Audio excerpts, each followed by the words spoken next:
Isaan jiraatu keessatti malee. Isaan sirriidha ofii kee afaan jiraadha garuu yeroo tokko beentaa haalli namaa fi wanti namarraa nama faffaatu. Akkasuma namni si ilaalcha gaarii yoo qabaate ilaalcha gadhee yoo qabaate sirra waan hir'isuu hin qabu waan dabaluu hin qabu. Hin qabu garuu bakka namarraati immoo fagaachuun dirqama beekta yeroo tokko namarraa ilaalcha gaarii yoo dhabde namarraa fagaattee jiraachuun dirqama keessa.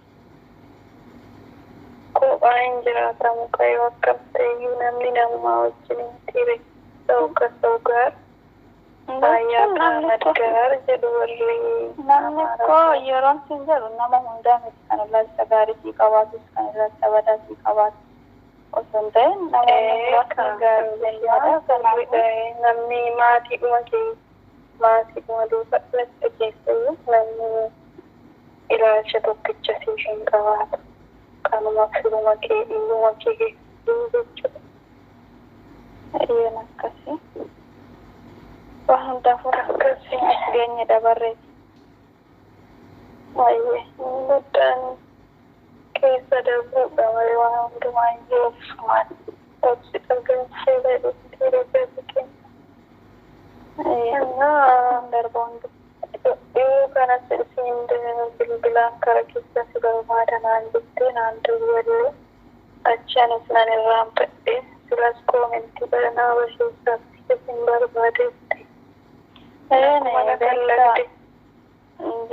Beektaa kana dura siin bilbilan jedha garuu beekta haala yeroo natti hin tolu yeroo baay'ee bakka. Manichuma sana jirta ammayyuu mannu namichi yeroo Sani sunan chumera ammayyuu dhufee deemgalle sirba.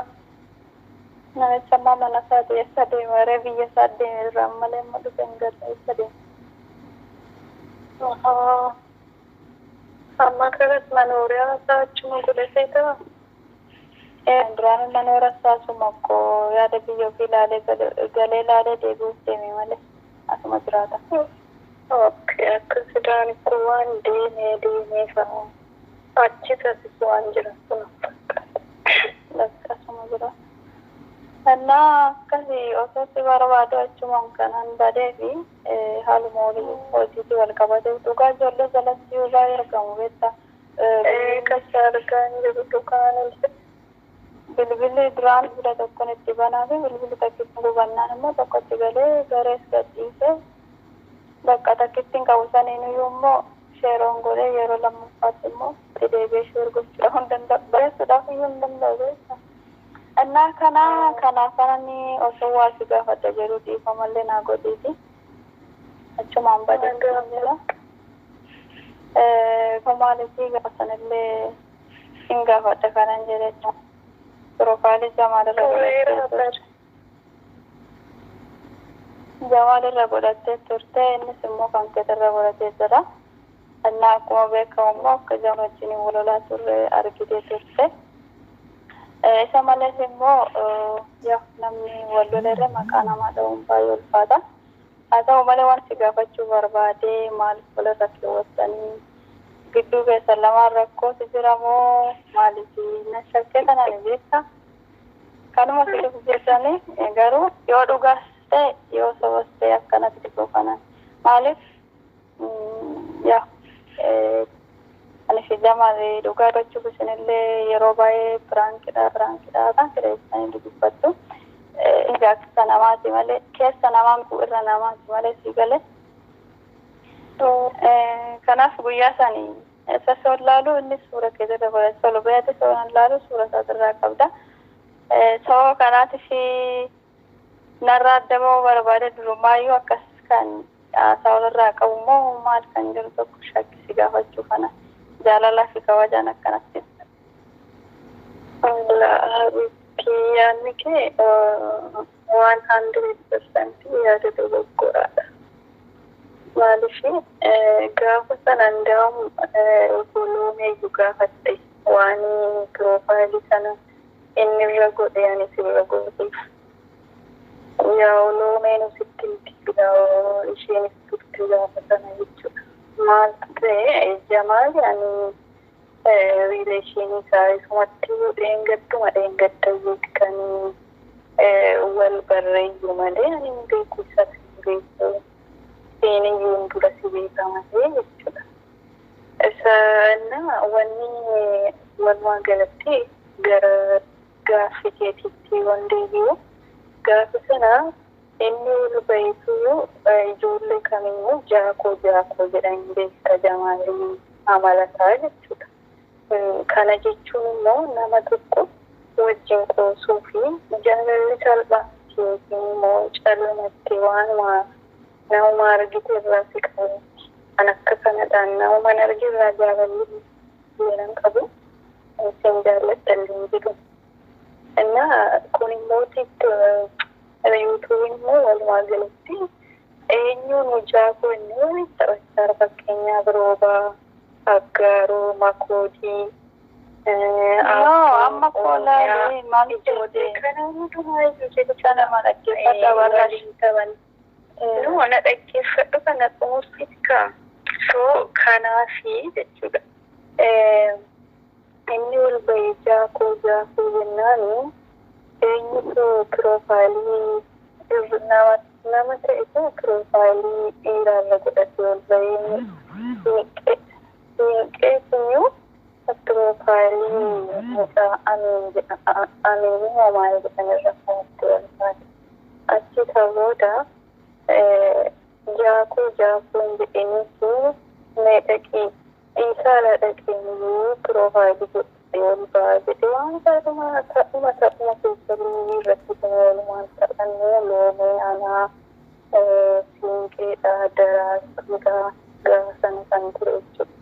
Achi isa booddee laphee wayii jedhan. Achi innis waliin akkuma kanaan dura achi isa booddee intimeedha jechuun waliin haasawuu yeroo hin jedhu baatarii wiiriishiin jaalalaa miti waanuma yuutuubiiti malee jechuudha. Isa booda inni piroofaayilii gadi bu'eerra godhate anis immoo piroofaayiliidhuma isaa kanuma ta'a.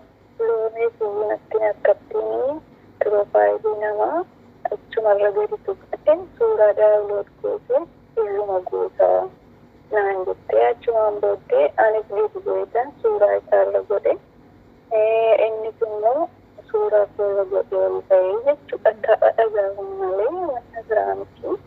Achumaanii loomeen immoo suuraa Aggaaroo irra godhatte. Daraartuun hidhattee turre tokkorra godhattee dhufte amarra suuraa booda dhaggeeffadhe yeroo tokko asirratti maal ta'e guyyaa sana sababa isinirra keewwattaniif nama biraa wanti hin arge tokko hin jiru manuma keessa hin da'uun jechuudha. Akka carraa ta'e dhufeera yeroo nuti irraa qabda yoon xiqqoo turu innis ol bahee irra keewwatee ol bahee jechuudha. Maaliif yeroo sanitti baay'ee dhagaa jechuudha. Sin gaafadhallee kanatu adda ta'e sababa hojjetitti hin jedhe garuu baay'ee natti dhaga'ame hin dubbanne callisee dhiisee deebisee immoo qoy gaasittan hima dhaggeeffadhu. Innaa deebisee immoo yeroo sanitti natti isaa dhaga'amu malee kanas jedheetoo nama biraas gaafachuudhaaf fedhii hin qabu. Isa immoo akkan hin gaafanne karaan gaafadhuun hin qabu yuutuubii qofa jechuudha kan walittiin arguu dandeenyu malee karaa hundaanuu bilookiidha. Haa ta'u malee achirra beekee osoo gaafadde akkanatti himuus hin qabu natti iyyuu hin dubbatu waan ta'eef jechuudha. Miiraatiin hin nanniise jechuudha. Deebisee immoo naxaan asuma eenyudha nan yaadadha. Liibii seentee turte. Innaa gaafa sanas mana naxaan irra godhattee ol baate maal jetti seete mirga guutuu qabna miidiyaa kanarra abbaa barbaanirra yoo godhannee jette asirratti wanti nu beekuu qabnu tokko jechuudha. Mirga ni qabna garuu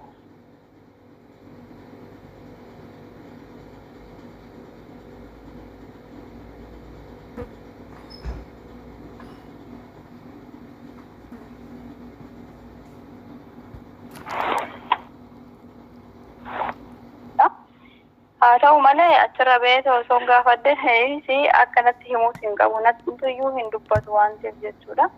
Miiraatiin hin nanniise jechuudha. Deebisee immoo naxaan asuma eenyudha nan yaadadha. Liibii seentee turte.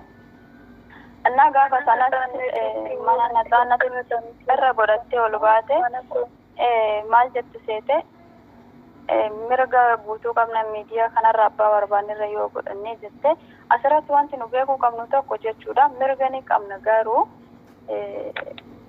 yeroo sanitti maaliif ani shakkuu hin danda'u maaliif nama jaalatte tokko jaalatte immoo tokkoffaa irraa fagaatte tokko yeroo namni biraa irra keewwatee tossi bira taa'ee akkasitti anaafatillee walitti buusuu danda'a galee anaafatillee walitti bu'uu dandeenya garuu ani wannan obsa qabuuf wannan dandeettii obsaa qabuufan jechuudha wanti hundaaruu irra kanan darbu jechuudha kanaaf dhugaa jirtu sonatti hin ta'e ananatti tola jechuudha maaliif alifijja maaliif jaachi walitti deebinaa osoo hin ta'e walitti deebinaa osoo hin ta'e dhaggeeffachuu biraan qabu nadhatiin kan ani jamaalii wajjin keezii biraan qabu habitti sijjammaranii jaalalli tapha miti callumadhe namuma ni argirra sin jaalladha sirriidha nama qabuutu jira ilaalee sin jaalladha nama gaafa jaallachuu barbaadu jechuudha innillee na jaallatee anillee jaalladheetu malee waan akka kana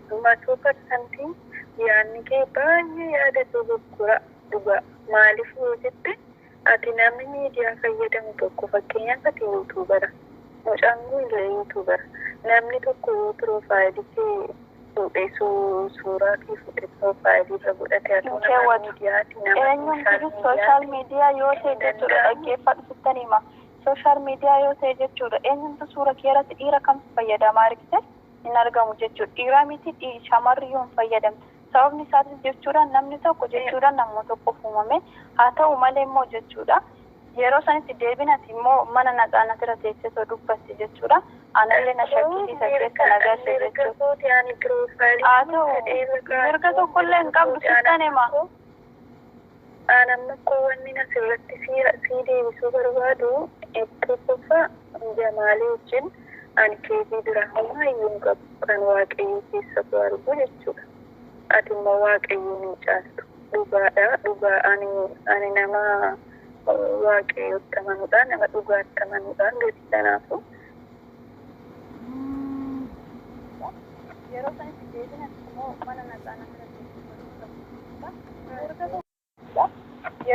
deebinatti immoo mana naxaanatti irra teessee dubbatte jechuudha anallee na shakkisiisa jecha nagarse jechuudha haa ta'u mirga tokkollee hin qabdu sittan hima anamma qowanni asirratti sii deebisuu barbaadu tokkoffaa jamaalii wajjin ani keezii biraa homaa iyyuu hin qabu kan waaqayyoo keessatu argu jechuudha ati immoo waaqayyoo ni caaltu dhugaadha dhugaa ani nama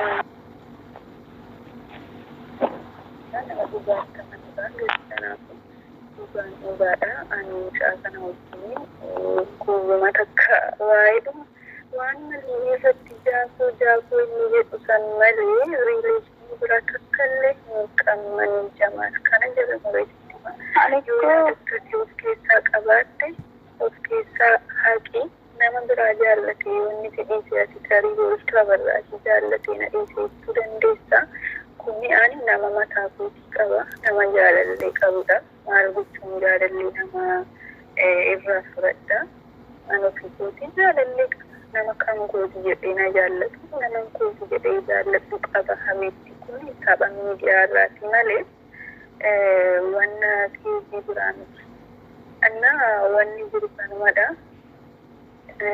gara dubbii biraa hin barbaadu yaanni kee walumaan galatti yaada dadhabaadha waan akka sana maaliif yaada dadhabaadha hin jedhin abarraash maaliif tokko nama jaalatu dhaggeeffatiin dhaggeeffatiin hima